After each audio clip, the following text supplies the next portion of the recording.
Hey everyone, welcome back. A while ago I made a video talking about why WoW struggles with tank and healer shortages. That video sparked a lot of discussion and some of the comments really made me think. People brought up comparisons to other games, different expansions, and theories about why tanks and healers are easy or unnecessary. So today I want to make an addendum. A part 2, where we dig deeper into the issue.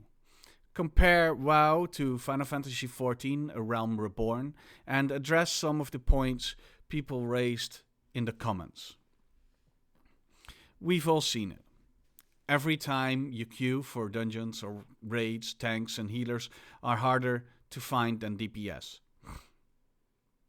Even new players who might enjoy tanking or healing often shy away from these roles because they come with pressure, responsibility and visibility that DPS never faces. Tanks and healers are required. DPS is expendable. Make one mistake as a tank or healer and the group often reacts harshly. Over time, this has created a self-reinforcing problem. New players see the risk and toxicity and choose DPS. Even veteran players sometimes quit tanking and healing entirely because of the constant scrutiny and blame. Let's look at some hard numbers. Final Fantasy XIV, A Realm Reborn has 4 tank jobs, 4 healer jobs, and 13 DPS jobs. Compare that to WoW's spec system, we've got 6 tank specs, 7 healer specs, and 26 DPS specs, with a hybrid spec hovering between heal and DPS, the Augvoker. So with WoW, players are spoiled for choice compared to Final Fantasy XIV, yet somehow people complain that WoW doesn't have enough tank and healer classes. It's insane. The game literally offers more options than Final Fantasy XIV, and the imbalance in player roles persists. The difference isn't numbers or mechanics, it's the community. Final Fantasy XIV tanks and healers thrive because toxicity is far lower. World of Warcraft, even with Blizzard's new social contract, still sees new players scared to try these roles and veterans quitting entirely. Some comments suggested removing tanks and healers like in Warframe or Monster Hunter, or that WoW Remix solves the issue. These comparisons don't hold. Warframe and Monster Hunter are fundamentally different.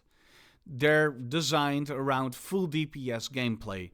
Removing tanks and healers works there, but it wouldn't work in WoW because without completely redesigning the game.